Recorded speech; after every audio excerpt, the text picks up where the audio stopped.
Hello dears, ഇന്നത്തെ video മത്തങ്ങ കുരുവിനെ കുറിച്ചാണ്. നമ്മളിപ്പോൾ മത്തനൊക്കെ വാങ്ങുന്ന സാധാരണ അല്ലേ, അപ്പോൾ അതിൻ്റെ കുരു ഉണ്ടല്ലോ നമ്മൾ കളയരുത്. കാരണം അതിൻ്റെ ബെനിഫിറ്റ്സ് നോക്കുകയാണെങ്കിൽ ധാരാളം മാഗ്നീഷ്യംസ് അടങ്ങിയിട്ടുള്ള ഒരു കാര്യമാണ്. അതുപോലെ തന്നെ സിങ്ക്, വൈറ്റമിൻ കെ ഉണ്ട്. അതുപോലെ തന്നെ ധാരാളം ഫൈബർ അടങ്ങിയിട്ടുണ്ട്. കോൺസ്റ്റിപ്പേഷൻ ഇല്ലാതാക്കാനും രക്തസമ്മർദ്ദം കുറയ്ക്കാനും ചീത്ത കൊളസ്ട്രോളിനെ കുറച്ചിട്ട് നല്ല കൊളസ്ട്രോൾ കൂട്ടാനും, പിന്നെ അത് മാത്രമല്ല ജോയിൻറ്റിന് അതുപോലെ തന്നെ നമുക്ക് ഇൻഫ്ലമേഷൻ വരുമല്ലോ എല്ലുകൾക്കൊക്കെ, അപ്പോൾ അത് കുറയ്ക്കാനൊക്കെ ഈ മത്തൻ കുരു നല്ലതാണ് കേട്ടോ. അപ്പോൾ വൈകുന്നേരമൊക്കെ നമ്മൾ ചായക്കൊക്കെ സ്നാക്സ് നമ്മൾ എണ്ണക്കടിയൊക്കെ കഴിക്കുമ്പോൾ അതിൻ്റെ കൂടെ എണ്ണക്കടിയൊക്കെ ഒഴിവാക്കിയിട്ട് ഇങ്ങനെയുള്ള സംഗതികളൊക്കെ ഉൾപ്പെടുത്തുന്നത് നമുക്ക് ശരീരത്തിന് നല്ല ഒരു കാര്യമാണ്. അപ്പോൾ നമ്മൾ ഓൺലൈനിലൊക്കെ ഒരു 200 ഗ്രാം വാങ്ങിക്കുകയാണെങ്കിൽ 175 രൂപയാണ്. നമുക്ക് അതിൻ്റെ ആവശ്യമില്ല, നമുക്ക് ഡെയിലി കിട്ടുന്നൊരു സംഗതിയാണ്.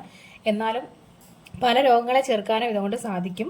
പിന്നെ അത് മാത്രമല്ല ഡിപ്രഷൻ, ആങ്സൈറ്റി ഇത് കുറയ്ക്കാനും നല്ല ഉറക്കം ലഭ്യമാവാനും ഒക്കെ ഈ മത്തൻ കുരു സഹായിക്കും.